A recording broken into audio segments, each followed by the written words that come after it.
मुबारक हो पाकिस्तानियों। एक रहती सहती जो कसर थी वो भी पूरी कर दी गई है और अभी फाइवर कंपनी है या सबसे बड़ी जो मार्केट है जहाँ पे ऑनलाइन काम और ऑनलाइन क्लाइंटेज जो है वो डील की जाती है, फाइवर ने ऑफिशियली ये अनाउंस कर दिया है। उन्होंने ऑफिशियली अपने क्लाइंट्स को ये बोल दिया है कि आप पाकिस्तान के जो भी जितने लोग यहाँ पे मौजूद हैं या ऑन बोर्ड उन्होंने किए हुए हैं, पाकिस्तान जो क्लाइंटेज है आप उसको काम देने से गुरेज करें।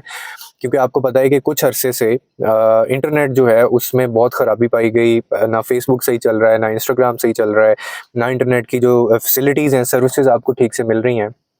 तो जिस चीज़ का डर था वही हुआ कि वाहिद एक फ्रीलांसर्स की ज़िंदगी ऐसी थी जो सुकून में थी और वो काफ़ी रेवेन्यू यहाँ से जनरेट कर रहे थे और एक पाकिस्तान के अलावा भी पूरी दुनिया के अंदर नाम रोशन कर रहे थे। पाकिस्तान वैसे तो अपनी एक और आदत की वजह से और अपनी हरकतों की वजह से जो पाकिस्तानी है वो हर जगह पे मशहूर हैं कि ये 2 नंबर काम करते हैं, ये फेयर डीलिंग्स इनकी नहीं होती हैं और ये किसी मेरिट के ऊपर काम नहीं करते हैं। लेकिन इस दफ़ा इन्होंने तो ऐसा नहीं किया, लेकिन जो यहाँ पे गवर्नमेंट है या जो भी इनको देख रहे हैं, जैसे वो किसी ने एक ट्रोल बनाया हुआ था, उसने कहा था कि बिजली की लोड शेडिंग से अगर आपका ध्यान हट गया हो तो अब थोड़ी जो इंटरनेट की लोड शेडिंग है इसके ऊपर भी ध्यान दें।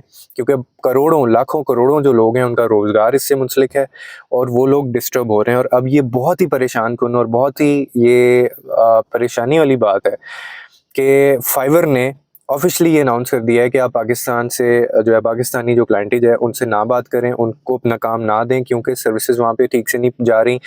तो जो क्लाइंट्स जो हैं वो काम देते हैं उनको, तो वो टाइम के ऊपर काम नहीं कर पा रहे या उनके क्लाइंट्स जो है उन्होंने बहुत ज़्यादा वो जिसको कहते हैं सेटिस्फैक्ट्री उन्होंने कोई आंसर नहीं दिया। क्योंकि इसका फीडबैक भी जाता होता है फाइवर को। अगर आप एक क्लाइंट पकड़ते हैं तो वो फाइवर बाकायदा एक मीडियम होता है बीच में, तो उन्होंने बाकायदा जी कह दिया कि आप इनको काम ना दें और बल्कि यहाँ तक उन्होंने कहा है कि आप उनको काम देना बंद कर दें क्योंकि वहाँ पे इकोनॉमिकली ना स्टेबिलिटी है। अब ये इंटरनेट की जो बंदिश है, आपने देखा है वीपीएन चला के भी कुछ चीज़ें चलती हैं, नहीं चलती हैं। व्हाट्सएप के ऊपर आप किसी को चीज़ भेजते हैं तो पिक्चर लोड नहीं होती, वीडियो आपने किसी को भेजनी है वो लोड नहीं होती, वो इंटरनेट वाईफाई से कनेक्टेड हों तो वो आगे शेयर होती हैं। और उसके ऊपर भी स्पीड सही से नहीं आ रही। अपलोडिंग स्पीड किसी भी चीज़ की जो है, आपने नोट किया होगा जब आप कोई फाइल अपलोड करते हैं तो अपलोडिंग स्पीड जो है वो 2-2 घंटे भी टाइम लगता है। मतलब 5, 10, 15 मिनट की भी अगर आपने उसका टाइम पीरियड होता था रिमेनिंग, तो अब घंटों में चला गया है।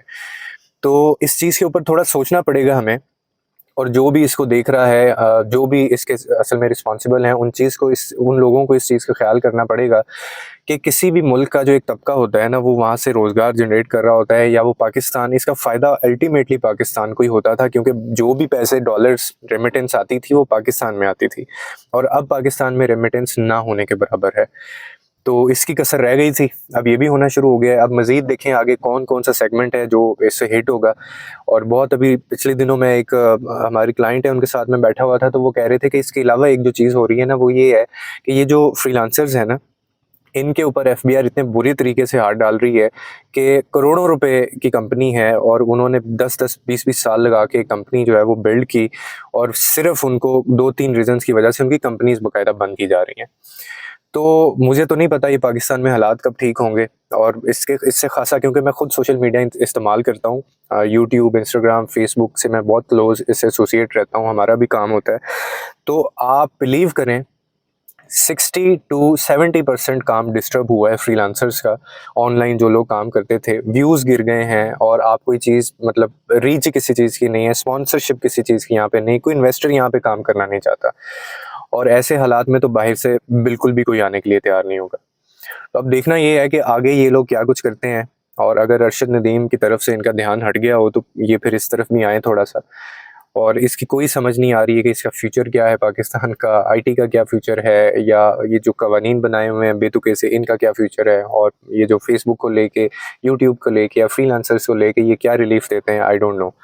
तो फिलहाल की ये बड़ी ख़तरनाक खबर है जो मैंने आपको सुनाई है कि ऑफिशियली फाइवर ने ये कह दिया है कि आप पाकिस्तानी क्लाइंटेज जो है उनको काम देने से गुरेज करें क्योंकि ये काम टाइम पे वापस नहीं कर रहे हैं। उम्मीद करता हूँ आपको इस वीडियो से कोई ना कोई अंडरस्टैंडिंग मिली होगी। लोगों के लिए आसानियाँ पैदा करें, रब आपके लिए आसानियाँ पैदा करेगा।